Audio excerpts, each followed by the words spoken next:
Assalamualaikum warahmatullahi wabarakatuh.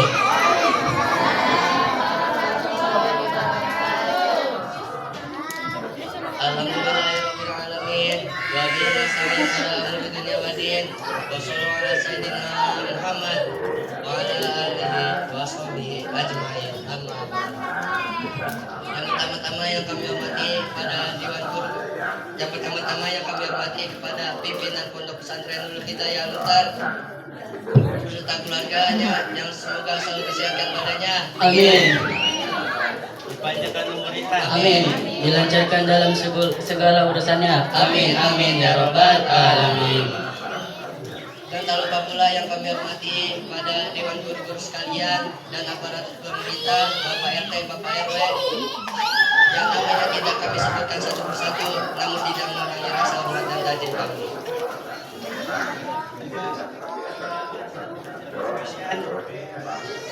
Yang sudah hadir pada acara ini. Dan yang kami hormati pula kepada para santriawan dan santriwati yang semoga diistiqomahkan dalam talabul ilminya. Amin. Amin ya rabbal alamin. Kita puji syukur kehadirat Allah Subhanahu wa taala yang telah memberikan kita beribu-ribu nikmat, bahkan berjuta-juta nikmat.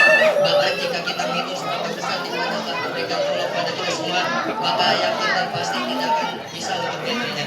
Seandainya daun-daun dijadikan kertasnya, Nanti jadikan penanya. Laut-laut dijadikan sebagai tintanya. maka tidak akan mungkin sanggup untuk menghitung seberapa besar nikmat yang telah diberikan Allah Subhanahu wa taala kepada kita semua. Takbir. Allahu Akbar.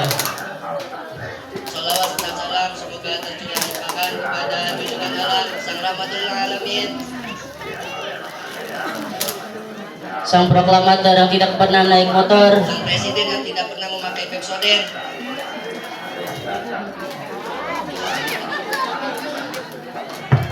Baginda kita Nabi kita yakni Nabi Muhammad sallallahu alaihi wasallam. Tentunya kami di sini ingin menyampaikan sepatah dua patah kata tentang Menyuruh kepada kebaikan. Munkar. perlu diketahui bahwa keinginan orang tidaklah sama dengan orang lain. Demikian pula nafsu mereka juga saling berbeda.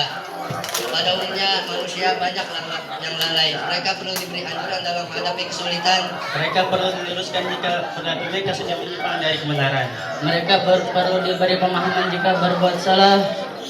Maka jika manusia sudah melalaikan ajaran agamanya, maka beradabannya yang sangat tinggi akan mudah berakhir seperti yang disebutkan dalam Al-Quran surat Ali Imran ayat 110 yang akan dibacakan rekan saya.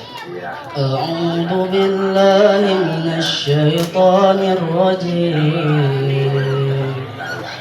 Bismillahirrahmanirrahim. Kuntum khaira ummatin ukhrijat lin-nasi ta'muruna bil ma'ruf wa tanhauna 'anil munkari wa tu'minuna billah. Shadaqallahul 'azim. Ya, artinya padamu ya Allah dari godaan syaitan yang terkutuk. Dengan menyebut namamu ya Allah, yang maha pengasih lagi maha penyayang. Kamu adalah umat yang terbaik yang dilahirkan untuk manusia, menyuruh pada yang ma'ruf dan mencegah dari munkar, dan beriman pada Allah. Maha benar Allah dengan segala firman-Nya. Allah menyuruh kepada umat Nabi Muhammad SAW secara khusus untuk menyuruh kepada kebaikan dan mencegah dari kemungkaran. Bahkan Allah menjadikan pekerjaan seperti itu sebagai tanda kebaikan umat Nabi Muhammad SAW di atas umat-umat yang lain. Mereka dijanjikan akan didukung oleh Allah jika mereka benar-benar mau menyuruh kepada kebaikan dan mencegah dari kemungkaran. Perlu diketahui lagi bahwa arti orang yang membenci kemungkaran ialah semangat semua orang yang berbuat kemungkaran. Salah satunya yaitu 1. Menjauhi perbuatan maksiat. 2. Menjauhi perilaku curang dan ketidakjujuran. Dan yang ketiga, menjauhi perbuatan yang melanggar Allah.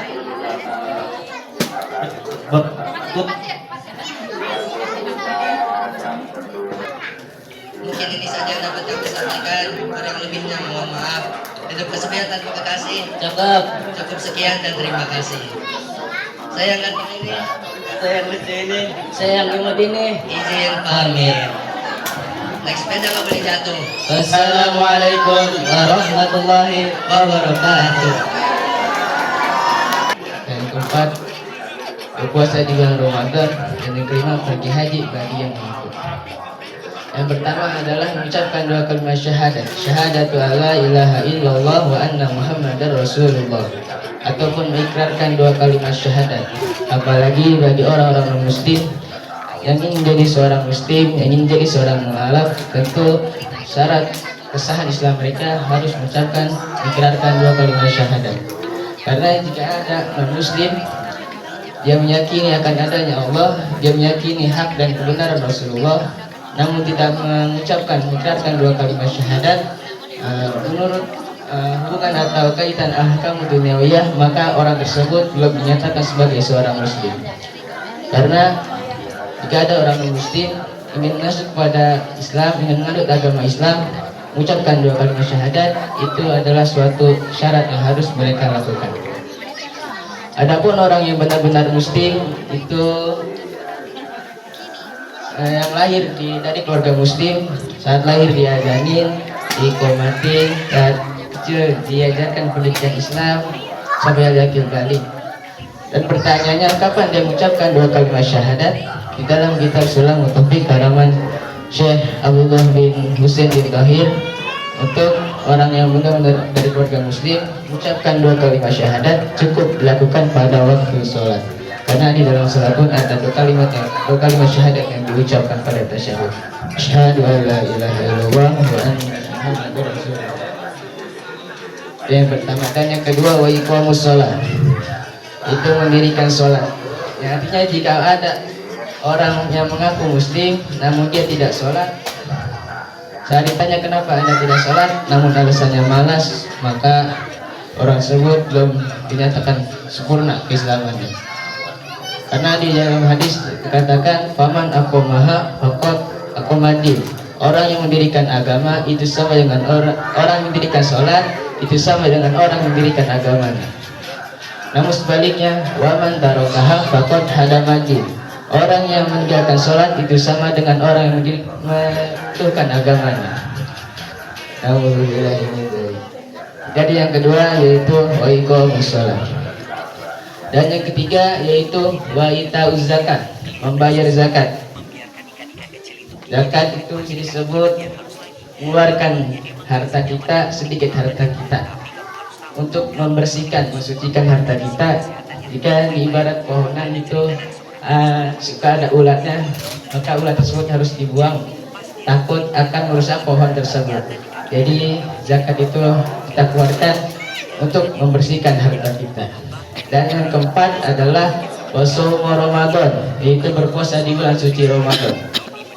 Ini juga adalah salah satu kewajiban bagi kita, bagi orang-orang yang beriman, sebagaimana dikatakan di dalam Al-Quran, A'udzubillahi minasyaitonirrajim, ya ayyuhalladzina amanu kutiba alaikumusiyam kama kutiba alal ladzina min qablikum la'allakum tattaqun. Wahai orang-orang yang beriman, diwajibkan atas kamu berpuasa sebagaimana yang telah diwajibkan atas orang-orang sebelum kamu, agar kamu bertakwa. Jadi esensi daripada puasa ini adalah bertakwa. Diharap orang selama 1 bulan Ramadan penuh melatih dirinya, membentuk pribadi yang taat penuh kepada Allah Subhanahu wa Ta'ala. Maka daripada itu, tidak lama lagi, tinggal menghitung hari, kita akan menjumpai bulan suci Ramadan. Mari kita berdoa kepada Allah, semoga umur kita dipanjangkan, disampaikan kepada bulan Ramadan, dan selalu sehatkan badan kita, dilancarkan rezeki kita. Amin amin ya rabbal alamin.